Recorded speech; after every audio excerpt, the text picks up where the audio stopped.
Tout ça, c'est de ma faute. J'aurais jamais dû la laisser toute seule et j'aurais jamais dû le laisser tomber, lui. Ouais, c'est pas bientôt fini le bureau des pleurs, hein.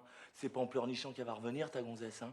Creuse-toi les méninges au lieu de te lamenter. Mais je creuse, là, je creuse, mais on n'a pas le début du commencement d'une piste, rien, que dalle. Bah, pose-toi les bonnes questions, t'auras peut-être les bonnes réponses. Par exemple, tes yakuza, là. Pourquoi ils l'ont pas tué tout de suite, le ministre? Parce qu'ils en ont besoin. Très bien. Et pourquoi faire? Ils ont demandé une rançon, quelque chose? Non. Ils auraient pu le kidnapper au Japon. Oui. Mais ils l'ont fait en France. Il doit bien y avoir une raison. Qu'est-ce qu'il venait faire exactement à Paris, le ministre? Voir le défilé avec le président et puis signer les contrats. Sécurité, TGV, armée, nucléaire, la totale, quoi. Et ben voilà.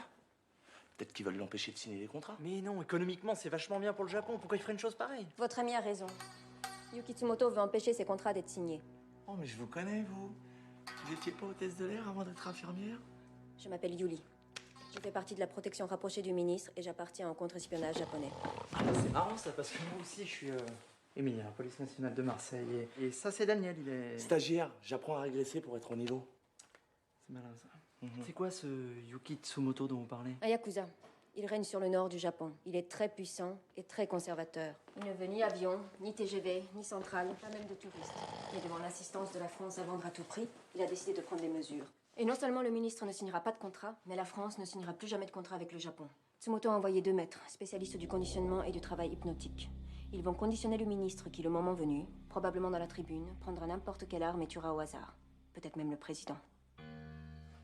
Et en représailles, les Français arrêteront leurs relations diplomatiques avec le Japon et plus de contrat pendant 10 ans. Exactement. C'est dément. Oui, mais il nous faudrait agir vite. Le défilé est à 11h. Il nous reste très peu de temps pour libérer votre ami et le ministre. Enfin là, il faut quand même que je prévienne mon chef, là, quand même. Hein. Lequel? Celui qui est plâtré ou celui qui roupille? Ah oui, c'est vrai, ouais. Écoute-moi, mon petit mignon. Toi, tu veux sauver ta gonzesse, elle, son ministre. Et comme on est un petit peu pressé, là, à mon avis, on ferait peut-être mieux de se débrouiller tout seul plutôt que de réveiller toute l'administration française, non? Tu crois pas? Mais t'as raison. Il a raison, c'est que moi, frère les Allemands, c'est pas Niaque du Nord, sauf votre respect, qui va nous la faire. Hein. Par où on commence?